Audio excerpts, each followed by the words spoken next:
சரிதா madam? தள்ளாதீங்க, காலை தள்ளாதீங்க. சரிதா? Top stretch ஆகுதா? ஸ்ட்ரெச்னா வலி புரிஞ்சுக்கோங்க. இப்போ இந்த ஸ்ட்ரெச்சு எல்லாருக்கும் பண்ணா நல்லா ரிசல்ட் கிடைக்கும். குதிகால் வலி தானே ஃபோக்கஸ் பண்றோம். அப்போ குதிகால் வலினா இந்த மசில் பாருங்க. ஸோ இந்த மசில் பேரு காப் மசில். ஸோ இந்த காப் மசிலை பொறுத்த வரைக்கும் ஸோ இங்கே ஆரம்பிக்குது, நேராக போய் இந்த கால்குலேட்டர் முடியுது. நீங்கள் குதிகால் வலிக்கு போட்டே இருப்பீங்க, கேட்காது. இப்போ இந்த மசிலை ரிலீஸ் பண்ணுறதுக்கு தான் இந்த ஸ்ட்ரெச். இந்த ஸ்ட்ரெச் பண்ண இந்த மசிலுக்கு இந்த ரிலீஸ் ஆயிருந்தா இங்கே போய் அழுத்துதுல கொஞ்சம் ரிலீஸ் ஆகிட்டு இருக்கு. இந்த டெண்டான் ரிலாக்ஸ் ஆகிடும். குதிகால் இந்த டெண்டான் ரிலீஸ் ஆனால் ரிலாக்ஸ் ஆகிடும். நீங்கள் கப் போடும்போது ஈஸியாக போகும். பெயின் டக்குன்னு கேட்க மாட்டோம். நீ இந்த மசில் டைட்டாக வச்சுக்கிட்டு போட்டு கப்பை போட்டுட்டே இருந்தால் ஒரு பேருக்கு தான் கப் போடுற மாதிரி. ஆமாம். இன்னொன்று எப்பயும் தெரிஞ்சுக்கோங்க, இந்த மூமெண்ட்டை எக்ஸ்ட்ரா பண்ணால் இது ஆங்கிள் மூமெண்ட். ஸ்ட்ரெச்சுன்றது மூமெண்ட்டை எக்ஸ்ட்ரா பண்ணால் ஸ்ட்ரெச். முட்டை பண்ண சரிதா? ஃபேஸ் பார்க்கணும். இப்போ ஸ்ட்ரெச் பண்ணும்போது அப்படி பண்ணிட்டே அவங்க முகத்தை பார்க்கணும்.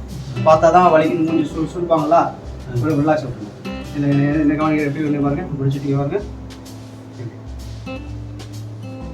பாடி இப்படி கொண்டு வரணும். ஒன்றும் லைட் கொடுக்குறாங்க. ஓகே மட்டும் தெரியுதா? ஷேர் பண்ணுறேன். இந்த காலத்துக்கு பண்ணுங்க, பண்ணி காட்டுங்க. ஸ்ட்ரெச்சுன்றது எதுக்குன்னு இருக்கேன்? முதுகால் வலிக்கு இந்த ஸ்ட்ரெச்சு.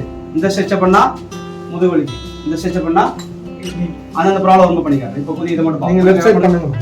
அப்பயே சொல்லிட்டேன், காப்போஸில் ஆக்டிவேட் பண்ணுறது எதுக்குன்னு சொன்னேன். இன்னொரு விஷயம் இல்லையா? எதுக்கு சொன்னேன்?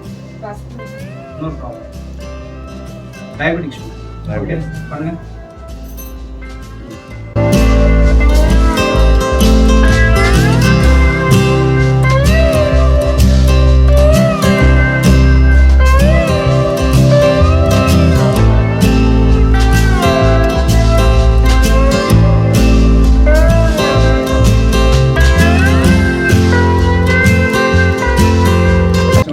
குதிகாலத்து கூட என்னது ஹாம்ஸ்ட்ரிங் ஸ்ட்ரெச்.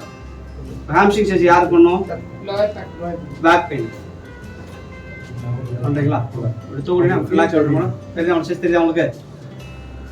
தெரியுதா மேடம்? ஓகே. இங்க தெரியும். ரிலாக்ஸ் ஆகணும். ஓகே. ஸ்ட்ரெச் தெரியுதா சாருக்கு? கீழ உங்களுக்கு தெரியுதா? இப்போ தெரியுது.